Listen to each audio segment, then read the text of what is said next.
ఎప్పుడు మటన్‌లో, చికెన్‌లోనా ఒక్కొక్కసారి ఇలాంటి కర్రీస్ కూడా తినాలి. సో, లేట్ చేయకుండా రెసిపీ చూసేయండి. ఇంతకీ ఇదేం కర్రీయో చెప్పేనా? ఎగ్స్ ఇంకా ములక్కాడ అలాగే ఎండు రొయ్యలు. నేను ఆంధ్ర నుంచి వచ్చేసాను కదా! మా ఇంటి దగ్గర నుంచి. సో, నేను వచ్చేటప్పుడు ఎండు రొయ్యలు తెచ్చుకున్నాను. అలాగే మా అత్తయ్య వాళ్ళ ఇంటి నుంచి ములక్కాడలు కూడా తెచ్చుకున్నాను. సో, ముందుగా అయితే రెసిపీని చూసేయండి. నేను ఫస్ట్ ఎగ్స్‌ని ఫ్రై చేసి తీసేసాను ఆయిల్‌లో. తర్వాత అదే ఆయిల్‌లో నీట్‌గా శుభ్రంగా క్లీన్ చేసుకున్న ఎండు రొయ్యలు కూడా వేసేసుకున్నాను. తర్వాత ఆనియన్స్ ఇంకా మిర్చి వేసేసుకున్నాను.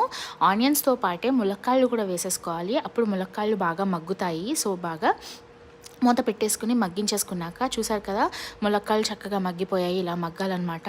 ఇప్పుడు ఇందాక కొంచెం సాల్ట్ వేసుకున్నాము. అలాగే ఇప్పుడు మళ్ళీ కొంచెం సాల్ట్ వేసుకున్నాను. పసుపు అలాగే కారం, సరిపడా కారం వేసుకోండి. మంచిగా కలిపేసుకున్నాక కొంచెం తగినంత వాటర్ వేసేసుకున్నాక మనము ఫ్రై చేసి పెట్టుకున్న ఎగ్స్ని కూడా వేసేసుకొని అందులో కొంచెం చింతపండు రసాన్ని వేసేసుకొని అలాగే ఇంకొక 5 మినిట్స్ వదిలేస్తే కర్రీ అయితే చక్కగా రెడీ అయిపోయింది. చూసారు కదా, చాలా ఈజీ అండి. ఇప్పుడు వేడి వేడి అన్నంలోకి ఈ సమ్మర్లో ఇలాంటి కర్రీ సర్వ్ చేసుకొని తింటే అద్దరిపోతుంది. టేస్ట్ అయితే చాలా బాగుంది. వీడియో నచ్చితే లైక్